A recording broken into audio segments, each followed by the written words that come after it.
Olá, seja muito bem-vindo ao nosso canal. Antes de começarmos, não se esqueça de deixar o seu joinha, se inscrever no canal e ativar as notificações para não perder nenhum conteúdo. Agora, vamos começar. No final do século XIX, os Estados Unidos viviam uma mistura de deslumbramento tecnológico e ansiedade social. A eletricidade saía dos laboratórios para as ruas, as ferrovias redesenhavam mapas e jornais, disputavam leitores com relatos sobre máquinas voadoras, chamadas de aeróstatos e aeronaves de formato alongado, avistadas por agricultores e citadinos em noites claras. Era a chamada onda dos aeronavios, um fenômeno de relatos repetidos que se espalhou por diversos estados entre os anos de 1896 e 1897. No interior do Texas, pequenas comunidades agrícolas sentiam o peso de colheitas incertas, pragas nos pomares e a ameaça de serem deixadas de lado pelas novas rotas comerciais. Aurora, uma vila pacata no condado de Wise, vivia essa tensão, com histórias de incêndios, doenças nas plantações e a frustração de ver a ferrovia contornar o lugar, drenando vitalidade e esperança. É nesse ambiente que emerge o chamado Caso de Aurora.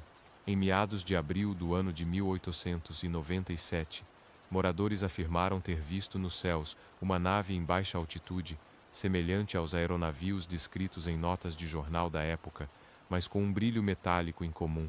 Segundo o relato mais influente, publicado dias depois no Dallas Morning News por um correspondente local, o objeto teria perdido força e se chocado contra o moinho e a caixa d'água na propriedade do juiz Proctor. A explosão espalhou destroços pelo terreno e entre as ruínas fumegantes teria sido encontrado o corpo de um pequeno piloto não humano, com traços que os presentes descreviam como exóticos e deformados pela colisão. Em respeito, ainda conforme o texto original e memórias colhidas décadas depois, o ser foi sepultado no cemitério de Aurora, com um rito simples, como se faz a qualquer desconhecido. O papel do poder público naquele final de século foi discreto. Não havia estrutura aérea militar e a investigação formal de acidentes aeronáuticos estava distante no futuro. O que se viu, ao que indicam as fontes, foi a atuação de autoridades locais zelando pela ordem, cuidando do enterro e liberando a limpeza do terreno. A ausência de uma intervenção federal imediata contribuiu para que o fato permanecesse em zona cinzenta, sustentado por relatos e pela notoriedade que a imprensa conferiu ao episódio. Décadas mais tarde, quando o interesse ufológico ganhou corpo no pós-guerra, o caso voltou a atrair examinandos. O projeto Livro Azul da Força Aérea dos Estados Unidos, ativo em meados do século XX, não tratou do episódio por ser anterior ao escopo de seus registros. Já no início da década de 1970, investigadores civis pediram acesso para sondagens no cemitério, incluindo exumação do suposto túmulo do piloto. As autoridades locais e a administração do cemitério negaram, citando legislação de sepultamento e respeito às famílias, e limitaram quaisquer intervenções a inspeções de superfície. As peças que compõem o dossiê histórico são fragmentadas, mas persistentes. A reportagem do Dallas Morning News, assinada por S. E. Haydon, é o documento de base, reconstituindo a sequência do choque, os destroços metálicos e a decisão pelo enterro. Testemunhos coletados ao longo do século XX, como o de uma moradora que em sua juventude ouviu de familiares sobre o acidente e apontava o local aproximado do túmulo, ajudaram a manter a narrativa viva. A propriedade do antigo juiz mudou de mãos e, segundo um dos proprietários do século XX, o poço associado ao moinho teria sido selado por apresentar água com gosto estranho e por, alegadamente, provocar males nas articulações, problema que ele relacionava à queda da máquina décadas antes.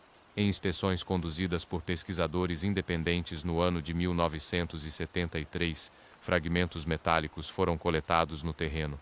Análises preliminares indicaram alto teor de alumínio e traços de outros metais, algo compatível, segundo uns, com ligas conhecidas e, segundo outros, com materiais pouco usuais para a época. Um marcador de túmulo, descrito como tendo um desenho rudimentar de aeronave em forma de charuto, teria sido removido por desconhecidos, dificultando futuras localizações. Levantamentos com radar de penetração no solo, realizados de maneira não invasiva, detectaram anomalias modestas no cemitério, insuficientes para afirmar a presença de um caixão ou restos orgânicos, mas sugerindo perturbações históricas no subsolo. Céticos oferecem uma leitura alternativa. Na virada do século, cidades competiam por atenção e investimento, e jornais podiam amplificar histórias para cativar leitores.